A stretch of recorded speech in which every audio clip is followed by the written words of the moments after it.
Bonne journée à chacun et chacune d'entre vous.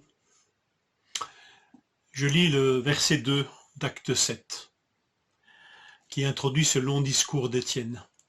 Extraordinaire ce discours, presque un résumé de l'enseignement de la parole de Dieu,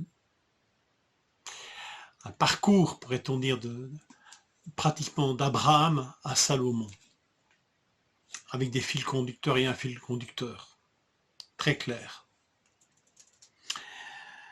Mais ce matin, j'aimerais vous parler de ce verset 2. Étienne répondit, « Mes frères et pères, écoutez, le Dieu de gloire est apparu à notre ancêtre Abraham lorsqu'il était en Mésopotamie, avant qu'il ne s'installe à Charan, ou Charan. Mes frères, écoutez le Dieu de gloire. » Étienne est mis en accusation, est mis en jugement. On pourrait dire deux chefs d'accusation. Blasphème contre le lieu saint, blasphème contre Moïse et contre Dieu. Étienne va répondre à ces doubles accusations. Et de quelle manière? Mais il va commencer son discours, cette réponse, inspirée par l'Esprit, puisqu'il est rempli de l'Esprit, il va commencer ce discours par Dieu. Écoutez mes frères, mes pères et frères, le Dieu de gloire. Tout commence toujours par Dieu, pour ceux qui sont remplis de l'Esprit et inspirés par l'Esprit Saint. Pour les accusateurs, Dieu vient après Moïse. Nous l'avons entendu prononcer des paroles blasphématoires contre Moïse et contre Dieu. Dieu cité en deux. On trouve ça dans Acte 6, verset 11. Et puis, il est carrément absent, Dieu, de tous les autres chefs d'accusation. Puisqu'il y a des faux témoins qui sont produits, et on accuse là Étienne de propos blasphématoires contre le lieu saint et contre la loi. Et enfin, les faux témoins poussent encore l'accusation en disant qu'il y avait carrément des projets de destruction du temple et d'atteinte aux coutumes que Moïse a transmis. Dieu est cité une fois dans l'acte d'accusation et après Moïse. Pour le témoin fidèle, disciple de Jésus-Christ qu'est Étienne, Dieu vient en premier dans tout raisonnement, dans tout son raisonnement, Dieu.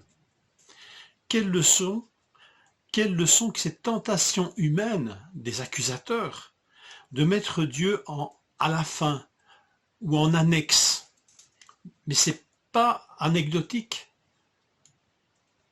Mais Dieu vient après, vous imaginez, le lieu de culte. Dieu vient après la religion, les coutumes. Dieu vient après l'interprétation de la loi. Dieu vient après tout cela. Quelle leçon! Quelle leçon et quel danger nous courons, même en étant religieux, de mettre toute une série de choses et de pratiques avant Dieu. C'est tellement important, vital, que tout commence par Dieu et que nous soyons bien conscients de cela. Dieu apparut à Abraham en terre païenne, en Mésopotamie. Dieu l'appelle à quitter son pays. Dieu le fit passer dans la terre promise. Dieu ne lui a pas donné de possession, mais il lui a donné une promesse. Dieu lui a donné la circoncision. Et par là même, avant, il lui avait donné Isaac. Dieu fut avec Joseph. Dieu donna à ce Joseph sagesse et grâce pour que Pharaon l'installe presque en numéro 2 du royaume. C'est selon la promesse de Dieu faite à Abraham que le peuple grandit en Égypte, même en captivité. C'est Dieu qui jugera la nation qui les a opprimés et qui les a mis en esclavage. Étienne pourrait dire, mes frères, mes pères, l'histoire ne commence pas avec Moïse, l'histoire ne commence pas avec le temple, l'histoire commence avec Dieu. Tout commence et tout finit avec Dieu. Au commencement, Dieu créa les cieux et la terre.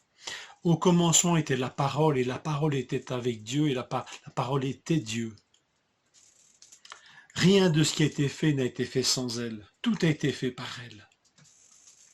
Ce qui était au commencement, ce que nous avons entendu, ce que nous avons vu de nos yeux et que nos mains ont touché concernant la parole de vie, nous vous l'annonçons. Au commencement, il y a toujours Dieu. Alors commençons nos journées avec Dieu et par Dieu. Nos raisonnements, nos motivations, nos prières, notre lecture de la Bible, notre témoignage, notre salut, tout commence par Dieu. Tout commence par Dieu. Qu'il en soit ainsi, mes frères et mes sœurs. Laissons-nous toucher par ce simple témoignage tellement beau et tellement grand. Tout commence par Dieu. Que cette journée vous soit une grâce vécue par celui par qui tout commence. Bonne journée.